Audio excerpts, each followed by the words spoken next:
Zaphod Beeblebrox entered the foyer. He strode up to the insect receptionist. "Okay," he said. "Where's Zarnywhoop? Get me Zarnywhoop." "Excuse me, sir?" said the insect icily. He did not care to be addressed in this manner. "Zarnywhoop! Get him! Right? Get him now!" "Well, sir," snapped the fragile little creature. "if you could be a little cool about it." "Look," said Zaphod, "I'm up to here with cool, okay? I am so amazingly cool you could keep a side of meat in me for a month. I am so hip I have difficulty seeing over my pelvis. Now will you move before I blow it?" "Well, if you'd let me explain, sir," said the insect, tapping the most petulant of all the tentacles at its disposal. "I'm afraid that isn't possible right now, as Mr. Zarnywhoop is on an intergalactic cruise." Hell, thought Zaphod. "When's he going to be back?" he said. "Back, sir? He's in his office." Zaphod paused whilst he tried to sort this particular thought out in his mind. He didn't succeed. "This cat's on an intergalactic cruise in his office?" He leaned forward and gripped the tapping tentacle. "Listen, Three Eyes," he said. "Don't you try to out-weird me. I get stranger things than you free with my breakfast cereal." "Well, just who do you think you are, honey?" flounced the insect, quivering its wings in rage. "Zaphod Beeblebrox or something?" "Count the heads," said Zaphod in a low rasp. The insect blinked at him.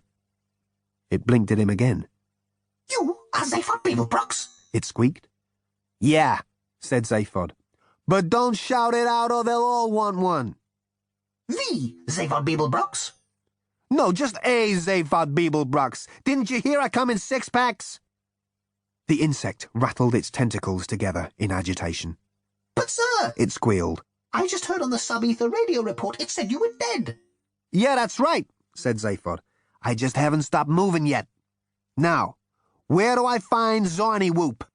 "Well, sir, his office is on the 15th floor, but..." "But he's on an intergalactic cruise, yeah. How do I get to him?"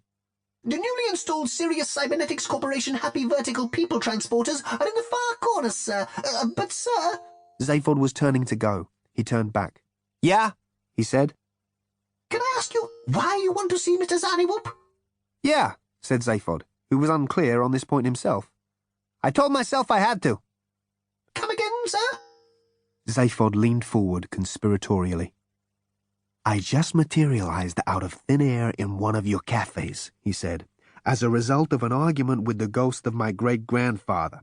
No sooner had I got there than my former self, the one that operated on my brain, popped into my head and said, 'Go see Zarnywhoop.'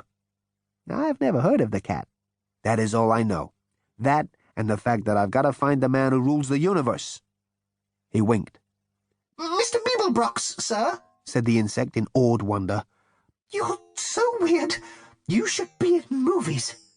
"Yeah," said Zaphod, patting the thing on a glittering pink wing.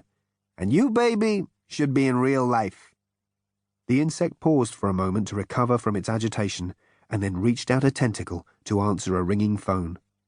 A metal hand restrained it. "Excuse me," said the owner of the metal hand, in a voice that would have made an insect of a more sentimental disposition collapse in tears. This was not such an insect, and it couldn't stand robots. "Yes, sir?" it snapped. "Can I help you?" "I doubt it," said Marvin. "Well, in that case, if you'll just excuse me..."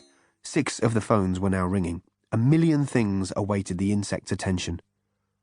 "No one can help me," intoned Marvin. "Yes, sir, well..." "Not that anyone's tried, of course." The restraining metal hand fell limply by Marvin's side. His head hung forward very slightly. "Is that so?" the insect said tartly. "Hardly worth anyone's while to help a menial robot, is it?" "I'm sorry, sir, if..." "I mean, where's the percentage in being kind or helpful to a robot if it doesn't have any gratitude circuits?" "And you don't have any?" said the insect, who didn't seem to be able to drag itself out of this conversation. "I've never had occasion to find out," Marvin informed it. "Listen, you miserable heap of maladjusted metal..." "Aren't you going to ask me what I want?" The insect paused. Its long, thin tongue darted out and licked its eyes and darted back again. Is it worth it? It asked. Is anything, said Marvin immediately. What do you want? I'm looking for someone. Who? Hissed the insect. Zaphod Beeblebrox, said Marvin. He's over there. The insect shook with rage. It could hardly speak. Then why did you ask me? It screamed. I just wanted something to talk to, said Marvin. What? Pathetic, isn't it?